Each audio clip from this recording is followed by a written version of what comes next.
Ya es viernes y Belmanía lo sabe. Bienvenido a tu programa favorito, el cual te brinda los mejores temas, te trae a los mejores invitados y complementa tu viernes ideal.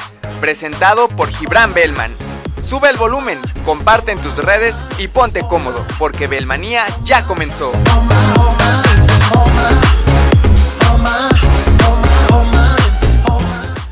Hola, ¿qué tal? Muy buenas tardes a todos y bienvenidos un viernes más a su programa de radio Belmanía. Ya saben que este programa se transmite desde las cabinas de Ansus Multimedios, que lo pueden encontrar en todas las redes sociales, en Facebook, Twitter, Instagram y YouTube como Ansus Multimedios Radio, y también hacerles la recomendación de que ingresen a www.ansusmultimedios.com, ya que pueden encontrar música las 24 horas del día. Y pues bueno, un viernes más me encuentro muy bien acompañado en cabina. De hecho, este programa me da mucha ilusión porque se toca uno de mis temas favoritos, que es la filosofía. Pero bueno, me encuentro bien acompañado del maestro y doctorante en filosofía Jorge Díaz Gallardo. Maestro, doctor, bienvenido, buenas tardes. Muchas gracias, Gibran. Buenas tardes a toda la audiencia y gracias por la invitación. No, gracias a ti por haber aceptado la invitación. Y pues bueno, vamos a hablar de un tema que es la filosofía práctica, ¿no? Es un tema que, bueno, al momento de escucharlo me llamó mucho la atención para algunos que siguen el programa, y te comento también, Jorge, estoy por cumplir unos 3 años de estar inmerso de manera pues autodidacta en la filosofía.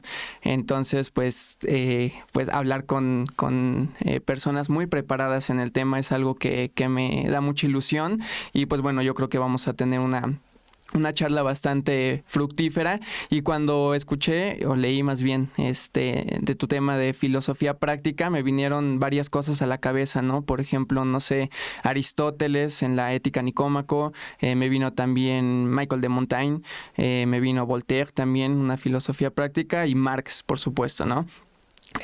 También me vino, no sé, un tipo de filosofía que pues trata de entender la vida como por parte del estoicismo o el epicureísmo. Entonces pues bueno, no sé por dónde va a ir la conversación, pero pues estoy muy emocionado. Para ahí, a los que nos están viendo, pueden poner sus preguntas, sus comentarios, sus saluditos en la transmisión, los vamos a estar leyendo al aire. Entonces pues bueno, ¿por qué, doctor, le gustó, o más bien eligió este tema de filosofía práctica para poder comentarlo aquí en el programa? Bueno, cuando recibí la invitación estuve pensando durante varios días exactamente sobre qué hablar, porque la filosofía es muy amplia. Claro. Y hace unos 2 años tuve una formación en lo que se llama filosofía aplicada o práctica filosófica. Uh-huh. Entonces es un tema que está ganando cada vez más audiencia y creo que sería interesante hablar sobre él en un programa como este. Claro. Bueno, la práctica filosófica se diferencia un poco de la filosofía práctica, debido a que la filosofía práctica como tal es una rama de la filosofía que, como bien mencionas, uh-huh, proviene de Aristóteles, de la filosofía helenística, se retoma con Montaigne, con Voltaire, con Nietzsche, con Marx, que llega con Heidegger, y consiste en análisis de la existencia humana en su cotidianidad. Okay. Entonces lo que hace, por ejemplo, Aristóteles en la Ética es describir cómo vive el ser humano, cuáles son sus modos de existencia, y a partir de ahí tratar de concluir ciertas cuestiones en términos éticos, cómo habría de conducir el ser humano su actuar. Claro. Entonces la filosofía práctica en ese sentido tiene una función dentro de la vida cotidiana de los seres humanos. Su motor es conducir o guiar ese mismo actuar. Ahora, la práctica filosófica es algo que surge en 1982. Okay. Gracias al filósofo alemán Gerd Achenbach. Okay. Y Achenbach lo que se cuestiona es que la filosofía para ese momento ha decantado demasiado teórica. Entonces todo se queda en temas súper especializados, en un vocabulario rimbombante, oscuro, y la filosofía ha quedado recluida únicamente a la cátedra universitaria. Entonces todo eso que tenían estos filósofos ya no repercute de manera directa sobre la sociedad o sobre las personas. Y Achenbach, frente a esta dificultad, plantea una vuelta. Entonces, ¿cómo es que la filosofía puede incidir de manera directa dentro de cada una de las personas en su vida cotidiana? Okay. Entonces, es retomar ahora una visión sí práctica, pero más bien en el sentido de una praxis, un actuar que va a desempeñar la otra persona. Uh-huh. Achenbach fue el primero que fundó lo que se llama un consultor filosófico, uh-huh, donde invitaba en primera instancia a sus estudiantes y posteriormente a otras personas a dialogar justamente uh-huh. sobre temas que a ellos les preocupaban, pero desde una óptica filosófica. Okay. Ya que la postura de la que parte Achenbach es que la filosofía se encuentra en todo y lo podemos ver específicamente en el análisis de los conceptos. Entonces, para Achenbach los conceptos son una forma de dirigir nuestro actuar en el mundo.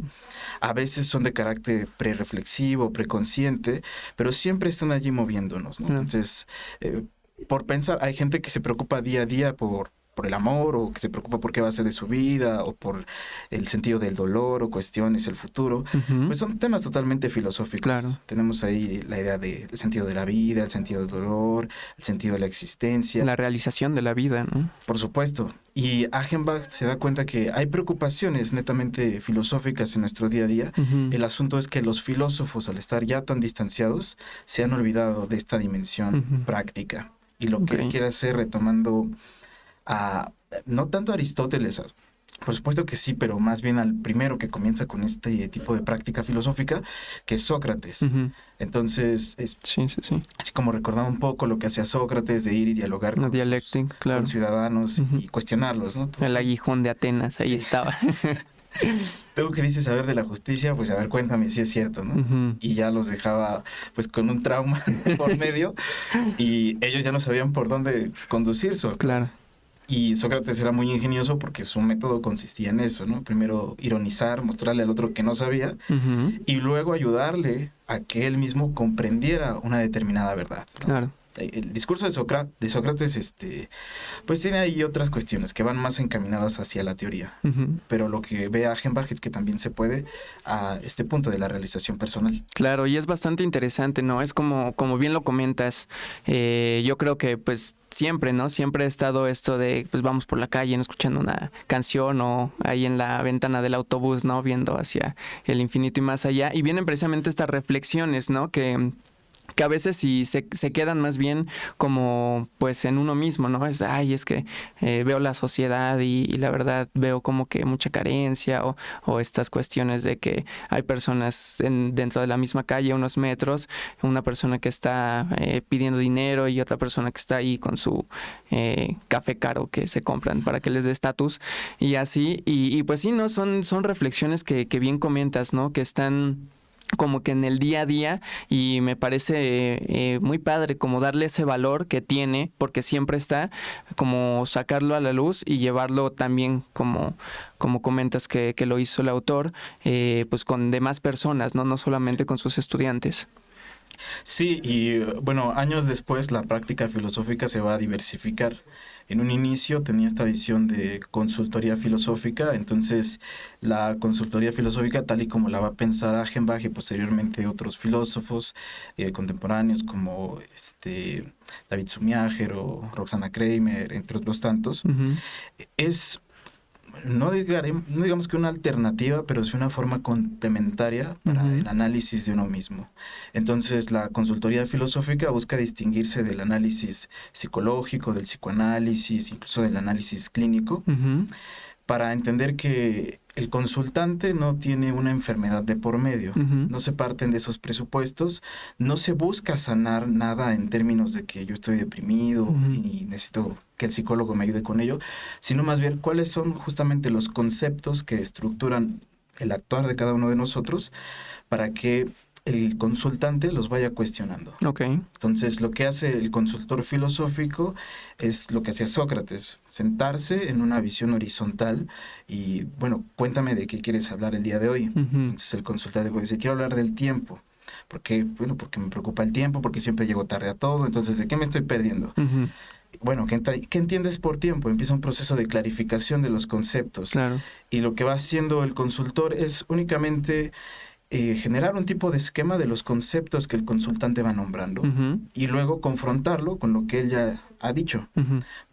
En el discurso pues van saliendo contradicciones, entonces el consultor le muestra al consultante, a ver, me estás diciendo que por una parte valoras el tiempo, pero por otra parte quieres tiempo para ti y que no dependa de los otros. Uh-huh. Entonces, ¿cómo pueden coincidir estas dos perspectivas? Y el consultante pues ahí empieza su labor de reflexionar y repensar si realmente esa es una idea del tiempo válida, Uh-huh. de su propia argumentación, y si es una idea del tiempo que valga la pena para que estructure su propio actuar. Ok.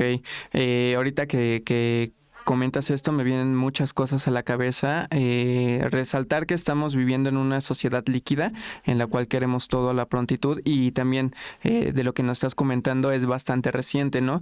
No sé si se haya hecho como que una ramificación de lo que estás comentando con la llamada, y también muy atribuida yo diría mal atribuida a la filosofía, que es como el autoayuda, ¿no? Esta cuestión de que también no, pues busca como encontrar esa sanación dentro de algún tipo de reflexión, pero con algo totalmente distinto. No sé si por ahí pudo colarse esta cuestión o es algo totalmente distinto, porque pienso, o más bien analizo, que lo que comentas es como para personas que están como que un poquito más abiertas a esos temas un poco más complejos, por así decirlo, o no tan... bueno, sí en el día a día, pero a lo mejor no tan comentados así como para una sesión tal cual lo estás planteando, sí, ¿no? Entonces, no sé si por ahí hubo alguna cuestión que hizo que se separara y dio lugar a eso tan sonado que es actualmente como la autoayuda. La verdad no estoy muy seguro, pero estoy seguro que de algo de ahí vino la degradación. Porque, uh-huh, por ejemplo, la idea del coaching, uh-huh, coaching ontológico, lo propuso un filósofo, uh-huh, argentino, y su idea iba más bien por análisis del discurso, análisis del lenguaje, sí, con una dimensión práctica, uh-huh, y que poco a poco hemos visto cómo ha tenido otra visión, ¿no? Uh-huh. Más bien mercantil, de emprendedurismo y cuestiones de este tipo. Pero no, yo creo que hay una idea errónea, ¿no? Uh-huh. Donde la práctica filosófica y la filosofía misma se separa, porque a veces te quieren vender como estos libros de autoayuda como uh-huh, filosofía, y pues lo primero sería cuestionar el título, claro, autoayuda, ¿no? Pues, ¿quién se ayuda? Uh-huh. Si ya estoy leyendo el libro, ya no es autoayuda en sentido estricto. Y por otro lado son frases hechas, ¿no? Uh-huh. Todo lo que encontramos de esos libros es pensar positivo, es tratar de anular una dimensión que es desagradable para el ser humano, uh-huh, pero que está allí presente. Y a veces cae en absurdos, ¿no? Uh-huh. Yo recuerdo que alguien me comentaba alguna vez que yendo al coaching decía, bueno, es que todo es culpa tuya. Entonces, incluso si te atropellaron, fue culpa tuya, porque no te despertaste con un pensamiento positivo, uh-huh, para que no te atropellaran. Y es como, ¿cómo llegamos a esas incoherencias? Sí, claro. Y no tanto la práctica filosófica justamente tiene la visión de la hospitalidad. Entonces, uh-huh, te menciono, es consultor, es consultante, no, uh-huh, se habla de paciente y de filósofo en términos terapéuticos, porque, uh-huh, es una visión horizontal. Uh-huh. Entonces, tú llegas y de manera muy hospitalaria te recibo. Uh-huh. Oscar Benifer habla de un huésped, entonces el huésped llega y se le atienden sus preocupaciones, pero son solamente tuyas, ¿no? Y uh-huh, esa es la diferencia con el caso de la autoayuda. Uh-huh. Uno, no sé, lee Coelho y trata de encontrar la clave de la felicidad y que el universo confía para ti, uh-huh, o quiere leer estos libros de padre pobre, padre rico para tener dinero, uh-huh, y no... quizás el problema de fondo ni siquiera es el dinero ni la felicidad, sino son otros temas. Claro. Y eso se va mostrando en la consultoría filosófica. Entonces, son temas, insisto, totalmente personales, uh-huh, que el otro nada más te va a ayudar a darte luz. Es un tipo de espejo de cuestiones que pasan desapercibidas, inconscientes, uh-huh, para que tú mismo cuestiones. Y también rompe con esa visión terapéutica, insisto, porque trata de ser crítico. Entonces, tampoco es válido que una persona llegue y diga, yo tengo ciertos trastornos mentales o vivo medicado y entonces por ello ya no puedo hacer ciertas cosas. Además, uh-huh, bien vendría el cuestionamiento de carácter crítico y filosófico. Bueno, la medicina forma parte de la cultura y la cultura tiene un carácter histórico, entonces uh-huh, esto va transformándose, así que esta visión de la depresión, de los trastornos mentales no existía tiempo atrás, se entendía de una manera totalmente distinta porque lo que quiere recuperar la consultoría filosófica es una visión holística, ¿no? Y okay, que es algo que otros filósofos o críticos culturales en su en su crítica, en su análisis, han tratado de hacer. Pienso, por ejemplo, en Mark Fisher, el filósofo contemporáneo que ya murió, se suicidó. Y Fisher era muy interesante porque como él vivía con depresión, trataba de entender que las enfermedades mentales, por ejemplo, tienen un carácter ambiental, y lo que hacen las sociedades actuales es individualizarlas. Entonces, cada uno está enfermo de sus propios padecimientos, y lo que le parece sorprendente a Fisher es cómo no se ha hecho un análisis, ahora ya están saliendo de ese tipo, pero cómo en ese momento no hay análisis que nos muestren de por qué un gran conjunto de la población tiene depresión. Claro. ¿Por qué, dice Fisher, por qué los jóvenes, que en términos biológicos tendrían que ser los más sanos, los más lozanos, están tan enfermos? Claro. Entonces, no es una cuestión del individuo, sino es una cuestión social del sistema, de cómo estamos viviendo. Y justamente, digamos que ese tipo de óptica lo trata de retomar la consultoría filosófica para mostrar que el problema que tú tienes no es un problema aislado, ¿no? Sino que es un problema que compartimos unos con otros, y que tratar de resolverlo de uno mismo es más bien o incrementar las propias inseguridades o fortalecer los prejuicios, porque ese es el problema, ¿no? Por eso hay la necesidad de ir con psicólogos, porque si uno no va con psicólogo, lo único que hace es reforzar esos prejuicios, las inseguridades de yo estoy mal, o los demás están mal, y lo que hace el psicólogo es ponernos en perspectiva de algún modo, ¿no? Pero con un análisis clínico de por medio, y esa también es una diferencia entre la consultoría y la psicología o el psicoanálisis. No hay un tiempo determinado, ¿no? Como el psicólogo, bueno, nos vemos para la siguiente terapia. Aquí, como, insisto, es una visión hospitalaria. Pues tú llegas, y si quieres volver después, adelante. Claro. Si no, ya se dejan también herramientas y ciertas tareas para que uno mismo vaya reflexionando sobre su propio actuar, ¿no? Okay. Un ejemplo de ello es lo que se llama biblioterapia. Entonces, el consultor lo que hace, en primera instancia, no trata de abordar el tema de manera filosófica, ¿no? Si tú llegas y me dices, es que tengo angustia existencial. Pues mira, no, es decir que exacto, ese, claro. De eso, y vamos a leer El Ser y la Nada, y pues hablamos de tus problemas. No, porque estaríamos cayendo otra vez en esta visión totalmente teorética, hiperespecializada, sino es más bien con las herramientas que los filósofos ya han diseñado históricamente. Bueno, ¿cómo podemos aplicar las herramientas que usa Sartre, que usa Camus, etcétera, para el análisis individual? Y entonces, si Sartre me está hablando de la condena de la libertad, bueno, ¿cómo esa idea puede ser interpretada por ti? ¿Cómo esa herramienta la puedes utilizar para reflexionar? Y esto no significa que compartas a Sartre, porque justamente como es un diálogo, tú puedes decir, es que ese señor está loco.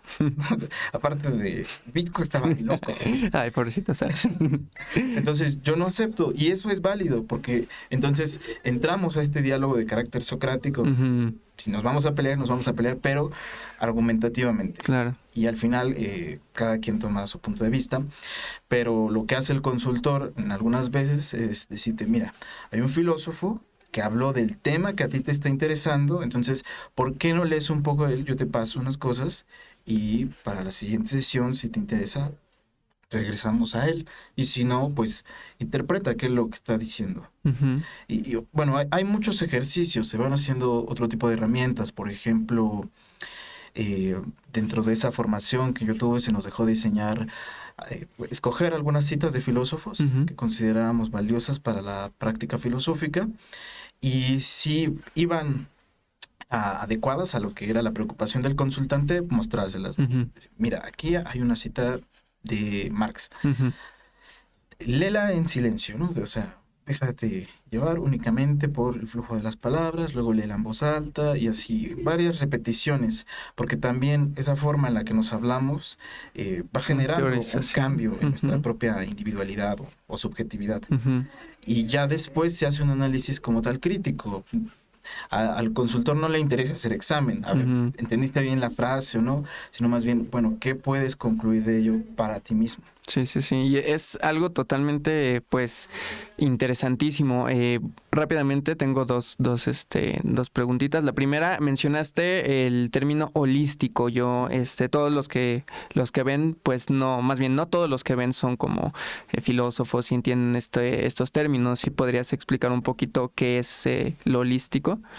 Sí, una perspectiva de la totalidad, ¿no? Por ejemplo, en el caso vuelvo a la cuestión de la medicina, ¿no? Para entender esto de los trastornos mentales, siempre se trata de dar una explicación de carácter neurológico o fisiológico. Entonces, estamos enfermos porque hay un mal funcionamiento en nuestro cerebro o porque hace falta cierta secreción de sustancia, etcétera, o nuestro cuerpo fue infectado por algo. Pero bueno, esta visión holística o de la totalidad lo que busca enmarcar es que la enfermedad y el individuo forma parte de un todo social. Entonces, ahí se van sumando más dimensiones que no solo es clínica, sino también es antropológica, religiosa, social, cultural, histórica, y caemos en cuenta de otras cosas. Por ejemplo, bueno, con todos estos temas que son tan polémicos hoy el día, cuestiones sobre el aborto o matrimonio de personas del mismo género, la cuestión del género mismo, de la sexualidad, si uno las analiza únicamente desde este punto de vista de carácter biológico, pues surge esta mirada pues conservadora, ¿no? No, es que estamos hechos así. Pero si vamos a esta mirada holística, introduciendo un poquito la historia, vemos cómo no, sino que más bien esta concepción del género, de la sexualidad ha cambiado históricamente, que en algunos momentos de la historia ni siquiera era un problema. Nos descubrimos que los griegos eran homoeróticos, y entonces vemos que va cambiando la perspectiva y por tanto la concepción que tengamos de nosotros mismos va a ser distinta. Y creo que esto es muy valioso. Por ejemplo, todo lo que atravesamos y todavía los resabios que se están viviendo de la pandemia, pues se achacan a una sola causa, ¿no? Pero lo interesante es que es una cuestión multifactorial. Sí, totalmente de acuerdo. Y cuando lo vemos de esa manera, bueno, nos damos cuenta que es más complejo el asunto. Sí. O cuando vemos estas cuestiones del capitalismo verde o de lo eco-friendly, bueno, es que si yo no le agarro el popote al mesero, entonces ya no mate una tortuguita o cosas por el estilo. Y es bueno lo que tú consumes frente a lo que está produciendo la empresa, frente al sistema que estamos viviendo. Entonces, tu acción realmente es insignificante. No digo que no lo hagan, la decisión de cada uno, pero hay que pensar más allá de nuestra propia individualidad. Por ejemplo, un filósofo que es parte de la consultoría filosófica, que se llama Ran Lahab, retoma la visión de Platón de la caverna y justamente dice que nuestra caverna es esa perspectiva en la que estamos siempre encerrados. Y en esa perspectiva se van generando patrones, y ahora sí psicológicos y de comportamiento, que repetimos y repetimos y repetimos. Y lo que quiere hacer Ran Lahab es trazar el horizonte en el que nos movemos en esa caverna para ensancharlo, romper esos patrones. Se retomar una alegoría de una manera muy pues actual y muy válida. Quedó muy claro lo del holístico. La siguiente pregunta es: ¿tú piensas que este tipo de prácticas surgieron exactamente en este tiempo por lo que estamos aconteciendo en este presente? Porque también no cabe preguntarnos, ¿no?, en dónde empieza la historia, ¿no? Nosotros miramos al pasado y vemos eso como historia, pero también en nuestro presente están ocurriendo cosas como la misma pandemia, ¿no?, que ya quedaron pues históricamente marcadas y que dictan un tipo de comportamiento de sociedad, de sistema que pues se está enfrentando contra ello, ¿no? ¿Piensas que esto se dio como que más en auge, o están estos autores o estos consultores en la actualidad precisamente por eso, porque en este momento de la historia se necesita, se requiere? Creo que de algún modo sí. Pero también es por la forma en la que se ha estancado la filosofía, ¿no? Entonces, me regreso un poco a esta cuestión de la relación entre la filosofía y la sociedad.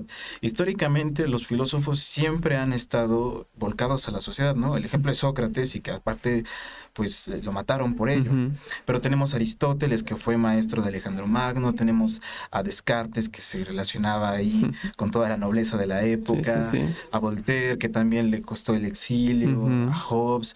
Entonces, los filósofos históricamente siempre han estado en su contexto y han tratado o de reflexionar sobre él o de dar una respuesta no inmediata, bien reflexionada, pero una respuesta contundente a la crisis que están viviendo históricamente.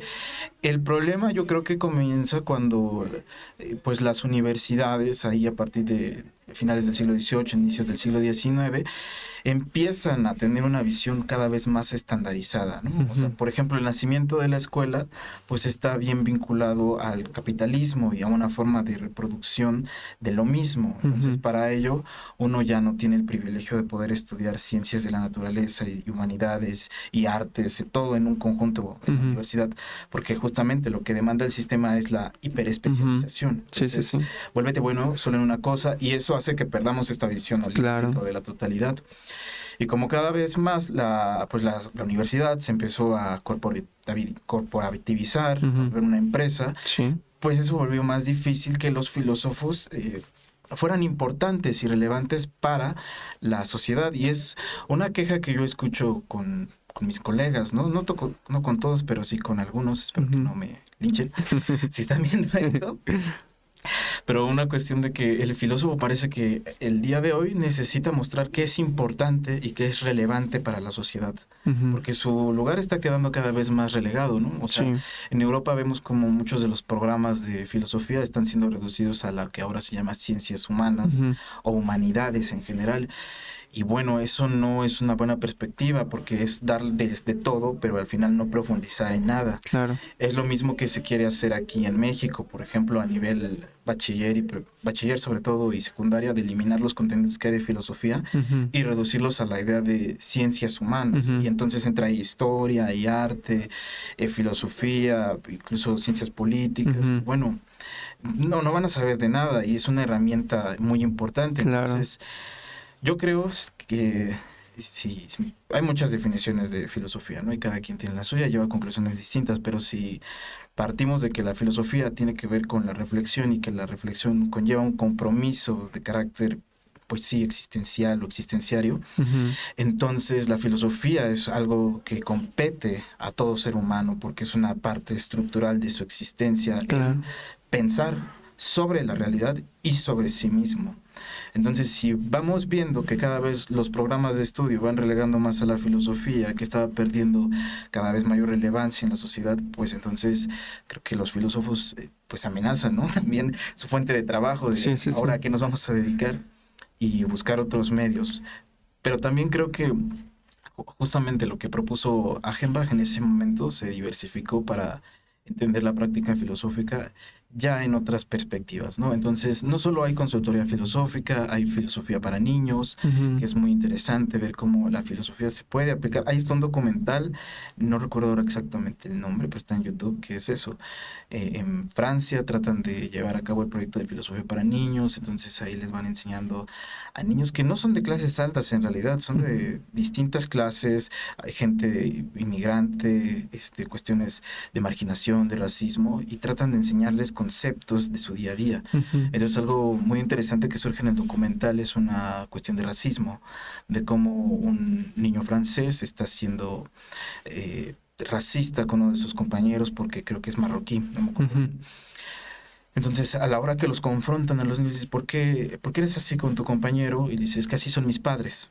Entonces, el niño no tiene una intención racista, pero a partir de la imitación de los comportamientos del padre, va perjudicándole en su propia vida. Y el niño dice, es que a mí él me agrada, pero mi papá me dice que con ellos no debemos de juntarnos. Entonces, esto cuando se le lleva a la familia, pues se vuelve todo una bomba. Ahora, ¿cómo actuamos frente al niño con esta imagen de la inocencia que nos está cuestionando a nosotros mismos? Pues va mostrando que son temas también difíciles de hablar y que pues tiene que ver con otras dimensiones, o sea, enseñar la muerte a los niños, cuestiones de sexualidad, que son temas todavía tabú, pero que al final repercuten en la existencia de los mismos niños, quizás no a un nivel tan elevado en términos reflexivos, pero sí de alguna manera en su día a día, como con este ejemplo. Bueno, la filosofía para niños va dedicada a ese punto. También hay una visión que tiene que ver con... que ya también es antigua, ¿no? La idea de los cafés filosóficos, de reunirse y hablar también sobre un tema, un filósofo, más laxo, ¿no? No tan académicamente. Sí. Y bueno, creo que la filosofía tiene una tarea. Entonces, frente a los tiempos que estamos viviendo, pensar es una cuestión, es una exigencia, básicamente. Claro. Y tratar de llevarlo a otros sectores, por ejemplo, dentro de esto mismo hay otro otro pionero de la consultoría filosófica y de la filosofía aplicada, que es José Barrientos, es español, y él ha hecho un trabajo tanto en España como en México, llevando la filosofía a los centros penitenciarios. Okay. Entonces, cómo las personas que están privadas de su libertad pueden aún así reflexionar sobre su propio actuar y sobre todo pensando en nuestro sistema, personas que están ahí de manera injusta. Claro. Y entonces creo que justamente abrir las posibilidades de la filosofía a otras cosas, sacarla de la universidad, la enriquece. Y bueno, hay algunos que se quejan de eso, ¿no? Que cuando se saca de la universidad pierde el rigor, se convierte en una visión totalmente laxa, en autoayuda, y entonces esto ya no es filosofía. Pero como han tratado de dedicar los pioneros de la consultoría filosófica, hay varios elementos para mostrar que la práctica filosófica es muy rigurosa, ¿no? Entonces, algunos de los elementos es entender que haya antecedentes teóricos. Entonces, como ya hablábamos, bueno, pues Platón, Sócrates, Aristóteles, etcétera, etcétera, son esos antecedentes teóricos y bien ubicados históricamente. Luego que la filosofía aplicada o la consultoría filosófica tenga una metodología específica, entonces que sepa cómo va a proceder y no nada más de, bueno, vamos a platicar un ratito y se quede en charla de café. No, realmente se ha diseñado toda una metodología, hay incluso congresos ya internacionales donde se congregan estos consultores filosóficos para hablar sobre estas cuestiones, para hablar también sobre sus propios casos y cómo se han enfrentado, porque algo que es un problema es qué pasa cuando el consultor se ve enfrentado contra un paciente que realmente tiene un problema de carácter mental o físico. Entonces, bueno, la visión del consultor es justamente holística. Yo no puedo seguir aquí. O sea, mi consultoría llega hasta aquí, es lo único que puedo. Ahora tendrías que ir o te canalizo con ayuda psiquiátrica, psicológica, médica, etcétera. Pero eso no significa que cortemos con esto, sino que lo puedes llevar al mismo tiempo, cuestiones de ese tipo. Ok, sí, es bastante interesante el ver de manera como muy puntual todo lo que puede pues lograr este tipo de consultorías. Me vino a la mente algo curioso, que precisamente era sobre esto, como esas personas multitasking, ¿no? Que saben hacer muchas cosas y bueno, más antiguamente era como traer, o más bien ser una persona del Renacimiento, ¿no? Por así decirlo, un Da Vinci que era médico y arquitecto, inventor, todo ello, y se desempeñaba bien en su área. Yo estoy como que a favor de ello porque pues te abre una panorama muy amplia y muy distinta hacia cómo ver el mundo, pero mi pregunta es aquí a tu punto de vista, ¿qué tan factible es eso en un mundo dominado precisamente por lo que comentabas, ¿no? O sea, la hiperespecialización que te da pues al final pues un atributo económico, ¿no? O sea, para tener una vida digna y todo ello, pero ¿qué tan importante es precisamente el tomarse estos como riesgos, por así decirlo, ante el sistema que estamos pues viviendo?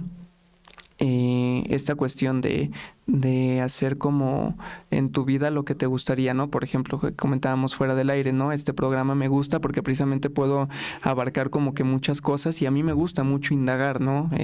Viene, no sé, un abogado con bastantes temas, ay, no, por ejemplo, lo abordo desde el derecho romano, ¿no? Porque menciono el término, a ver qué es el derecho, y me hundo y así, y yo aprendo mucho de ello, ¿no? Y también, obviamente, el tener acceso a ese conocimiento, pues, inconsciente o conscientemente se refleja en tu día a día, ¿no? En tu forma de pensar y en todo ello. Pero eso, o sea, el tener ese pensamiento contra lo que está como que más fuerte en el sistema, que es pues obviamente tener dinero, o sea, si no, pues no puedes estar en este sistema. ¿Cómo sería tu perspectiva hacia alentar esto en contra de lo que vivimos día a día? Ya, pues depende de qué nivel de formación estemos hablando, ¿no? Si hablamos de la hiperespecialización, o sea, lo que tiene que ver con educación superior, universidad, maestría, posgrado, etcétera, Creo que ahí es complicado porque ya uno viene todo maleado, entonces pues me voy a seguir en el mismo tema por cuestiones económicas, cuestiones de competencia, y los otros temas quedan relegados. Ahora, yo creo que si ya estamos en esa hiperespecialización, lo que se necesita es lo que este filósofo francés Edgar Morin ha tematizado tanto, ¿no? Del pensamiento complejo, y lo que se necesita ahora es un pensamiento de carácter interdisciplinario, donde todas las ciencias estén hablando y discutiendo consigo mismas para justamente salir de esta visión sesgada. Porque, bueno, ¿qué gana la filosofía hablando de filosofía nada más? Aunque sea muy amplia, la forma en que se tratan los temas filosóficos es muy específica. Entonces creo que ahí sí hay más apertura, por ejemplo, del lado de lo que se conoce como filosofía de la ciencia o filosofía analítica, porque como trata de darle una base de carácter empírico y experimental, se decanta mucho por las ciencias de la naturaleza, entonces ciencias exactas, ciencias duras, y esto obliga a que el filósofo de la ciencia conozca de muchos temas, sobre todo de este tipo. También otras ramas, por ejemplo, de la ética, que es la bioética, obliga a saber de muchos temas, de cuestiones del aborto, del medio ambiente, de los derechos de los animales. Bueno, entonces se va diversificando el conocimiento y eso es más fructífero. Entonces creo que son dos tipos de investigador los que se van haciendo, ¿no? También eso lo mencionaba en algunos de sus libros Isaiah Berlin, es la idea de ser un zorro o de ser un erizo. Cada uno de estos animales, no sé por qué lo retoma así, pero uno de ellos lo que hace es tener una mirada panorámica. Entonces ese tipo de investigador o ese tipo de pensador lo que puede hacer es hablar de todo con mucha soltura, con una erudición tremenda, pero al mismo tiempo hay cuestiones más específicas que se le escapan. Claro. Y por el otro lado está el que se especializa solamente en una rama y es buenísimo para ello. Yo creo que eso es una decisión personal, pero hay que tener en cuenta de si está motivado por cuestiones de carácter meramente económico. Si yo quiero volverme el especialista en una cosita, en un término que a nadie le importa, pues ¿para qué, no? Y yo como soy nietzscheano, entonces todavía menos. O sea, si la filosofía no es útil para la vida, en el sentido de que genere un tipo de compromiso, pues de nada sirve. Sirve en términos filológicos, en cuestión museística, incluso hasta una visión ornamental de miren, yo sé más de este concepto que todos ustedes, pero bueno, fuera de allí no hay ninguna relación directa con la vida. Pero es a nivel superior, ¿no? Si hablamos de otros niveles educativos, creo que es distinto. O sea, sí hay una tendencia a la hiperespecialización, entonces sabemos que todo está dirigido a el razonamiento matemático o el razonamiento verbal. Y todas las otras ciencias y todas las otras disciplinas quedan al margen, ¿no? Sobre todo lo que es humanidades, artes y deportes. Eso es lo menos que se trabaja, es lo que menos recibe presupuesto dentro de los sectores de la educación, y es pues también lo que trae un montón de problemas. Bueno, allí creo que el problema tiene que ver de fondo con el tipo de educación que se ha hecho. Entonces, hablando de México, que es una educación que se formó pues desde el porfiriato, que tuvo una visión de corte positivista, utilitario, en general, no mano de obra, pero sí personas útiles para la sociedad, y que luego ya se habla de mano de obra barata, así en lo coloquial, pues tiene mucho sentido. No se forma a una persona realmente, solo se le hace memorizar una cantidad de contenidos para que sea competente y pueda salir al mundo a seguir trabajando. Pero esa es una visión de la educación muy degradada. O sea, la educación en sus raíces griegas, y bueno, si lo buscamos en la historia de la humanidad, tiene que ver con esta visión de la totalidad. Entonces, formar al individuo en su propio quehacer, ¿no? En esta visión que tiene el poeta griego Píndaro de debes llegar a ser lo que debes ser. Bueno, ¿qué es eso? Eso lo vas descubriendo a partir de tu formación, y entonces hay una serie de conocimientos que son fundamentales para tu formación. Entonces, pues el arte, por ejemplo, es una cuestión ahí fundamental, no solo por apreciación y conocer cuestiones, sino porque realmente, y la neurología ha mostrado cómo los efectos de contemplar el arte, de escuchar música, son benéficos para la salud, son benéficos para la cognición, pero también en términos más amplios son favorables para nuestra sensibilidad, ¿no? Algo a lo que nos acostumbramos de manera muy involuntaria, muy indirecta, es estar siempre anestesiados. Entonces, el arte funciona ahora como un medio de entretenimiento y ya, ¿no? Y uno ve Netflix y ya se distrae nada más, pero no pone la atención realmente en los detalles de la obra, aunque sea mala, pero bueno, algo saldrá de ahí. Claro. Entonces, creo que el arte también va desautomatizando la sensibilidad y eso, pues, tiene otro tipo de consecuencias también en términos políticos. Sí, muy, muy bien explicado todo ello. La verdad es que sí da para muchísimas cosas. Tengo otras cositas en la cabeza, pero como para ir cerrando esta cuestión de los consultores y todo ello, ¿cómo es que, por ejemplo, alguien que no sea yo, que estoy un poco metido en todos estos temas filosóficos de manera totalmente autodidacta, pero pues estoy como un poco inmerso en ello? Alguna persona que a lo mejor esté escuchando esto y que diga, oye, pues me gustaría acercarme a esto, a ver a qué sabe, a ver qué sale, ¿no? ¿Cómo se puede acercar a alguien a este tipo de actividades? Sí. Pues hay varias páginas específicamente. Está la Sociedad de Filosofía Aplicada, si la pueden buscar, la Red Española de Filosofía. También en Spotify hay muchos podcasts que tienen que ver con filosofía aplicada y que son realmente de consultores reconocidos y filósofos y filósofas reconocidas. No es nada más de alguien que se le ocurrió hablar. También en el caso de México, que es donde donde empecé mi formación inicial y que ahí van a encontrar mucha más información, gente que sabe más de este tema, que es CECAFI. Okay. Entonces allí encuentran distintos diplomados, encuentran también los contactos de los mismos consultores. Entonces, por ejemplo, yo estoy formado en consultoría, yo puedo dar un poquito de consultoría, no soy un consultor certificado, pero bueno, ahí bajo el agua lo hacemos. Claro. Y también se pueden poner en contacto conmigo si lo desean y yo les puedo pasar toda esta información de los consultores para que se pongan en contacto con ellos y es una experiencia muy valiosa, ¿no? Entonces, parte de la formación de la consultoría filosófica es que uno también sea consultante. Entonces, yo asistí a muchas consultorías donde hablaba de mis propias preocupaciones y debo decir que sí, aprendí mucho de mí mismo para seguir cuestionándome y que muchas de las herramientas que me dejaron todavía siguen siendo útiles. Entonces, si alguien tiene una preocupación de ese tipo, pues ahí está la invitación a verlos y también, por supuesto, a leer filosofía. Claro, sobre todo eso, que es muy, muy bonita, muy difícil, pero muy hermosa. Sí. Dando un giro copernicano a la charla, mencionaste que eres nietzscheano. Sí. ¿Qué es esta cuestión de ver las cosas desde la postura de un autor? Por ejemplo, yo compré una colección que es RGA, algo así, no recuerdo, que toca a muchísimos autores, ¿no? Y de todos, pues como que sustraje algo, ¿no? Algo que me gustó, que me dio para investigar más.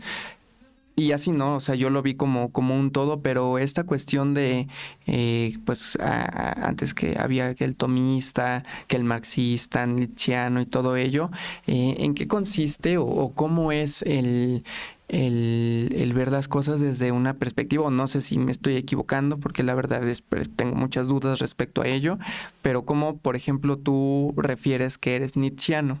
Sí. Bueno, eso es por hiperespecialización, pero tratando de aterrizarlo más con esa conexión de la práctica filosófica, lo que hablamos de la realización de la vida, ¿no? Entonces, esa es una pregunta que creo que tiene todas las personas. ¿Qué voy a hacer? ¿Qué quiero ser? Y el asunto es que no hay una respuesta. Las respuestas que nos da la cultura son bien específicas, ¿no? Entonces, consigo un trabajo, consigo una casa, así como Transpoiting, una visión así. Bueno, no mucha gente quiere eso. Y mucha gente cuando lo quiere ya no está satisfecha porque realmente nunca lo quiso. Sí. Entonces, en nuestro día a día estamos buscando ciertos modelos. Cuando somos niños, pues nuestros padres o las personas que tenemos a nuestro alrededor, sí vemos que son realmente modelos, ¿no? Si no, los buscamos en otra parte, en la música, por ejemplo, los jóvenes principalmente en ciertos artistas, en personas de la farándula, en famosos, etcétera, o en pensadores, escritores. Bueno, lo que vemos ahí, si es de manera sana, es que son modelos que nos ayudan a buscar nuestro propio camino, ¿no? Lo que dice Antonio Machado, no hay camino caminante no hay camino, sino que se hace camino al andar. Lo importante es separarnos de esos modelos para no querer replicarlos, ¿no? Claro. Entonces yo quiero ser exactamente como él y voy a escribir como él o voy a pensar como él y termino... Ya qué caso tiene, ¿no? Ay, termino siendo soberbio o hasta misógino, cosas de este tipo, porque realmente no es lo que yo quería. Estaba perdido, no tuve indicaciones porque la educación no me lo da, porque mi familia tampoco tenía las herramientas para brindármelo, y entonces yo seguí el rumbo que quise. Bueno, pues creo que en mi caso, pues yo lo encontré por lado de la filosofía. Un filósofo que me gustó mucho en ese momento fue Friedrich Nietzsche, que habla de cuestiones justamente del amor a la vida, cuestiones de que la filosofía sea un tipo de compromiso para la vida. Y bueno, poco a poco empecé a investigar más de él, y digamos, soy nietzscheano en ese sentido porque en filosofía uno tiene que tener etiquetas. Entonces, una tal persona es tomista, tal persona es marxista, tal persona se dedica a tales temas, y así nos vamos distinguiendo, ¿no? Todo el rebaño va teniendo la forma en que se le etiqueta. Pero bueno, más allá es porque Nietzsche me ha servido para entender la realidad y entenderme a mí mismo. Entonces un profesor que tuve en la facultad decía, ustedes lean a un filósofo, una filósofa y tratan... Y síganlo como un modelo, justamente. Vayan siguiendo sus pasos, no solamente en términos profesionales, sino también de carácter personal. Y después renuncien a él y tomen a otro, y así, y vayan sondeando más y más y más caminos para que poco a poco ustedes vayan constituyendo el propio. Bueno, y esa es la misma invitación que hace Nietzsche, ¿no? Ahí, de sus libros más famosos, Así habló Zaratustra, dice, se trata mal un maestro si se es siempre alumno, ¿no? Porque la visión del alumno de siempre está cobijado por el maestro, una visión paternalista, y eso se refleja en cuestiones de relaciones, visiones políticas, etcétera. Pero no, el alumno es el que logra alcanzar al maestro y lo supera, y no en el sentido de que sea mejor en lo que el maestro ya sabe, pero sí se vuelve maestro en algo, ¿no? Con esta visión que tenían los medievales, justamente, de que te sientas en tu examen profesional y si lo pasas es porque ya eres doctor, eres igual que ellos. Y si no lo pasabas, te ibas por la puerta de atrás a que te bucharan porque no les dabas de comer después del examen. Bueno, a eso me refería un poco con ser nietzscheano, pero uno puede ser lo que quiera y al final solo es tener como perspectiva, ¿no? De que esta visión no sea nociva, tóxica, para que quieras imitar a una persona y al final no es la época. Ellos hablaban y pensaban de esa manera porque era una época distinta. Ahora vivimos otras cosas y hay que estar a la altura de la época también. Claro, es una reflexión bastante interesante y me hace reflexionar que inconscientemente yo pues tomé como que, o más bien voy como por el mismo camino, ¿no? Digo, este amor por la filosofía que yo tengo es muy distinto, ¿no? Porque esto de leer filosofía, de entenderlo, de nutrirme de todas estas cosas que luego me explotan la cabeza, es como por un amor propio, ¿no? Es como por más bien, es un gusto propio, no es amor propio, es gusto propio.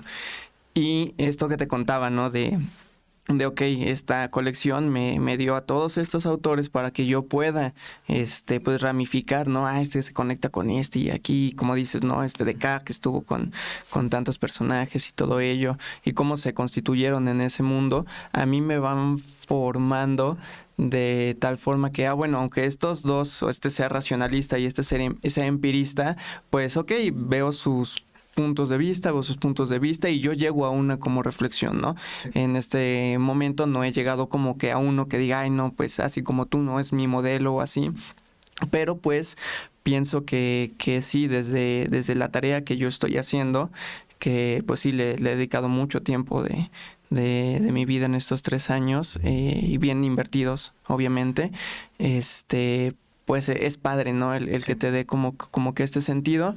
Y terminando ese comercial de mí, quisiera que nos platicaras un poquito acerca de cómo fue tu llegada a la filosofía.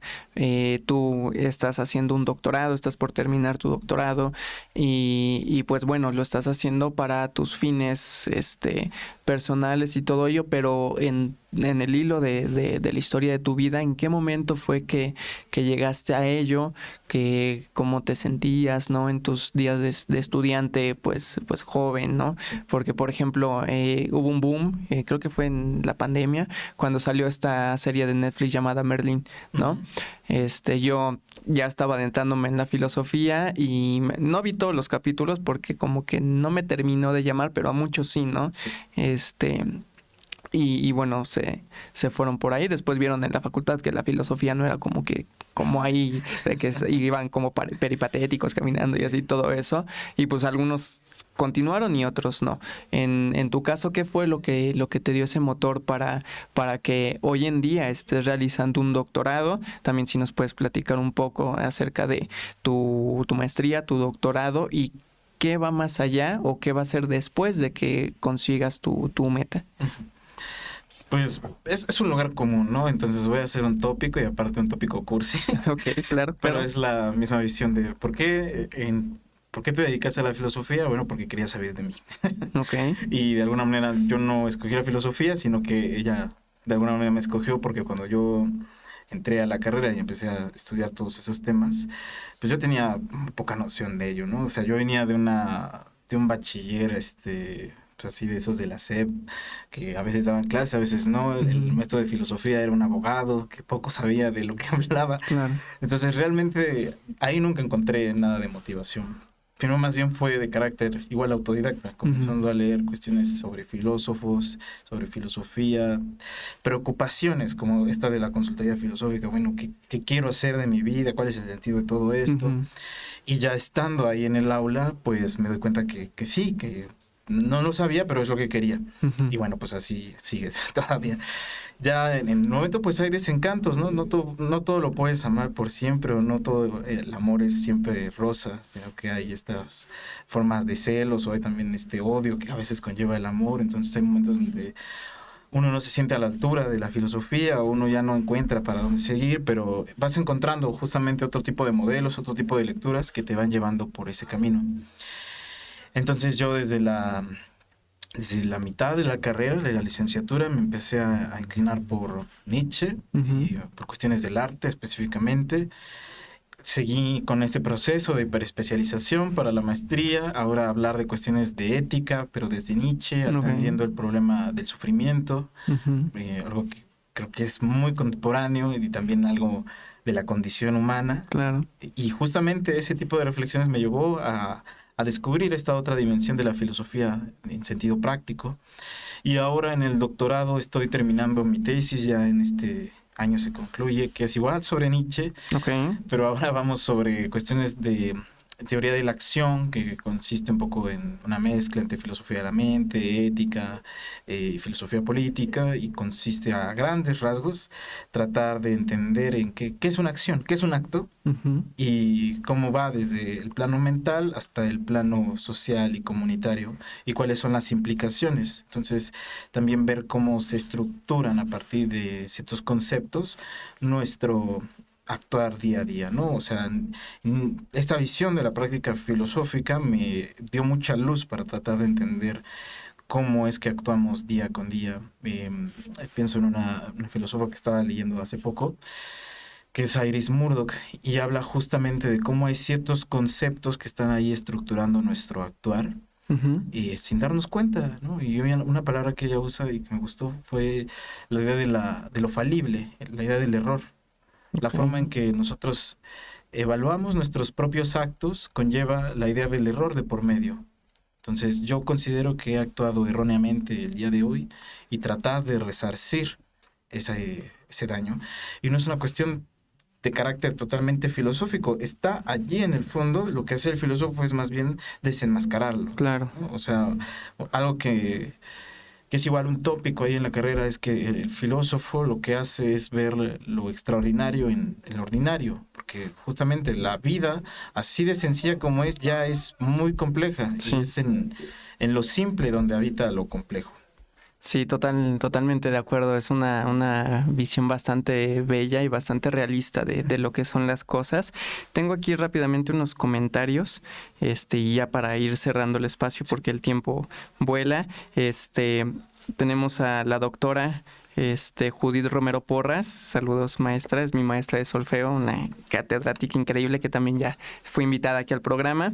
Y comenta: gracias por programas tan gratificantes como este. Gracias al maestro por explicarnos la sabiduría de las grandes mentes para vivenciarlo. Creo que el pensar es una función innata, pero pensar con sentido, con propósito, eso es lo que nos da la filosofía. Desde el punto de vista filosófico, ¿podría decirnos el vacío existencial?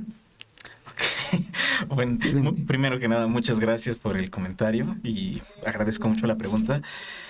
Yo creo que sería todo un tema muy complejo, pero voy a tratar de abordarlo de manera breve, ¿no? Entonces, primero, el existencialismo, que es esta cuestión que habla justamente del vacío y del sinsentido de la vida. De la angustia. De la angustia. Es una filosofía que surge que tiene sus antecedentes en el siglo XVIII, XIX, primero con Kant, después con Kierkegaard, y que ya llega hasta Sartre, Camus, Simone de Beauvoir, etcétera. Y la cuestión es centrarse en la existencia de cada uno de los individuos para ver justamente qué es lo que se juega en vivir, qué es lo que se juega en ser. Pero el problema con esta filosofía es que aparece en un momento en el que los grandes conceptos que estructuraban la vida humana han dejado de repercutir en la acción cotidiana. Entonces, la idea de la verdad, la idea de Dios, la idea de que existe algo absoluto y trascendente, ya no actúan en la vida humana. Y claro, si lo ubicamos en nuestra sociedad es mucho más patente, ¿no? O sea, vemos como, no hablo de la religión como institución, sino como una visión, una cierta religiosidad, una visión... Una fe espiritual, una fe respecto al mundo ha desaparecido justamente por esta visión individualizante, mercantil, que es la que prolifera. Y eso se repercute en nuestra identidad propia, porque lo interesante de nuestra identidad es que es de carácter narrativo. Entonces es como una historia que vamos trazando y que nos vamos contando. El punto es que esa historia se va tramando a partir de las cosas que deseamos y nuestras voliciones, etcétera. Pero el mismo sistema en el que vivimos va inclinando a que nuestra vida sea cada vez más acotada y más efímera. Entonces yo quiero cosas y las quiero ahorita, y eso hace que pierda la perspectiva de mi futuro. Vivo en un presente continuo y que es minúsculo aparte. Entonces eso genera no solo genera depresión, genera una angustia, pero ya no es esa angustia de la que hablaba Sartre o de la que hablaba Kierkegaard, porque esa era una angustia, digamos, de la buena, porque era cuando yo descubría que era un ser totalmente libre y que mi libertad se jugaba en ese vacío o en ese abismo, y entonces lo que yo elija en este momento voy a tener que cargar con las consecuencias de todo esto. Entonces es ponerme en el juego de todo lo que estoy viviendo. Pero ahora ya es muy difícil si no tengo este carácter proyectivo ni este carácter que me antecede de mi historia. Solo soy un individuo de un instante, y eso genera no angustia de este tipo, sino creo que más bien ansiedad. Sí. La ansiedad de no saber qué hacer porque el futuro se presenta como algo que ni siquiera existe, que está ahí cancelado, de hecho, y el pasado es algo que ya pasó y al que ya no tenemos tampoco acceso. Claro. Entonces, esa cuestión del vacío existencial, yo diría que lo podemos como generar la analogía con lo que Camus hablaba del absurdo, la idea del mito de Sísifo. Entonces, pensar que nuestra vida es un conjunto de repeticiones en la que nunca encontramos un sentido, justamente porque se ha perdido esta espiritualidad, porque vemos que la verdad es algo ya inconquistable, porque incluso la idea de una vida mejor es cada vez más lejana, y entonces ya no encontramos las bases para darle sentido. Y lo que dice Camus es, bueno, pues es que el absurdo está bien, porque el absurdo es como la página en blanco desde la que ahora podemos dibujar el sentido de nuestra vida. Es una tarea que nos hace individuos autónomos, y es una tarea que es una carga muy pesada, justamente como la piedra de Sísifo, porque a diferencia de otras épocas, y no es decir que somos mejores que ahora, sino que nuestra tarea es otra. En otras épocas, eso que tenía que llegar a ser uno estaba estructurado justamente o por la religión o por una idea de la moral mucho más fuerte, o de la ciencia o de la misma naturaleza. Entonces, yo nací para ser, pues, no sé, carpintero, porque vengo de una larga familia de carpinteros, y entonces es lo que voy a llegar a hacer. No hay más, pero resulta que ahora ya puedo hacer lo que quiera. Entonces ya no quiero seguir con la tradición, y ahora vienen estos problemas de ansiedad o de angustia. Y Y es ahí donde repercute la tarea que tiene que hacer la filosofía y esta visión del vacío existencial. Entonces, con Camus, más bien es justamente divertirnos en el absurdo, ¿no? Es también un tipo de juego. El hecho de que no tenga sentido no significa que por eso la vida no valga la pena, ¿no? Es algo que Nietzsche enfatizó mucho. Una cosa es el problema del dolor y otra cosa es el problema de la vida. Y a veces se confunden. Y entonces se piensa que como la vida es sufrimiento y es injusticia, no vale la pena. Y deberíamos más bien o suicidamos o estamos dopados o buscamos alternativas para no sentir. Sí. Pero dice Nietzsche, a ver, la vida, para que la vida sea un problema, uno tiene que estar fuera de la vida misma. La vida en sí misma no es problemática, porque uno la está viviendo y ya uno la entiende, pero no la puede tasar y decir, la vida es mejor que la muerte, o esta vida vale más que la otra, porque yo tendría que estar justamente fuera de la vida. Pero el problema del dolor es el problema del sentido, y el problema del sentido es también el problema de qué queremos ser. Bueno, vale la pena sacrificarme hiperespecializándome, dedicándome a un tipo de vida que no sé si va a rendir frutos, trabajar por el resto de mi vida para que cuando ya sea una persona grande pueda disfrutar todos esos frutos. Pues es ahí donde entra la preocupación filosófica, es donde entra la crisis existencial, ¿no? Sí. Ahora, frente a la pérdida de significación del mundo, pues ¿cómo hago que retome el sentido? Sí, es un tema bastante amplio y me corregirás porque evidentemente sabes muchísimo más que yo del tema, pero pienso que uno bueno, más bien la palabra clave o el concepto clave para que todo esto tenga como que pues tanto ruido en nuestras cabezas es la muerte, ¿no? Es el estar consciente, ser los únicos conscientes de que pues algún día vamos a morir, precisamente esta realización, si no la logramos, si no todo eso, pero es al final por el concepto de la muerte, ¿no? Que también pues se ha tomado muchísimo en la filosofía. Y pues bueno, ya para no ahondar más y extender esto, me gustaría, te comprometo a que en algún futuro podamos hablar precisamente de este tema, ¿no? Sí, que es bastante interesante, que la verdad también me gusta mucho el existencialismo de la filosofía, y pues a ver a dónde también nos lleva una futura charla, ¿no? Rápidamente mando un saludo a Cheo Flores, que nos está viendo desde Hermosillo, amigo Cheo. Él es psicoanalista.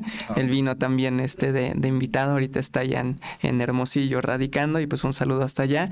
Y pues bueno, ojalá y podamos tener un siguiente conversatorio con estos temas que la verdad son súper padres, y pues que también está muy bien aterrizarlos como de manera digerible para que cualquier persona pueda sentirse pues aquí en la conversación, aunque esté desde el otro lado de la pantalla. Y pues nada, ¿no? Como bien dices, invitarlos a que lean filosofía. Y pues nada, algo con lo que quiera cerrar, algún saludo, algún comentario, amigo. Nada más agradecer la invitación, agradecer a todas las personas que estuvieron durante la transmisión, que les interesen todos estos temas, para las personas que hacen posible este programa, pues muchas gracias, ¿no? Fue realmente una tarde muy enriquecedora. Perfecto, pues gracias a ti, gracias ahí a nuestros amigos de controles, gracias al público que está ahí también armando un cubo Rubik. Y pues nada, esto fue Belmanía. Nos estamos viendo la siguiente semana con nuevo tema, con nuevos invitados y con nuevas sensaciones. Adiós.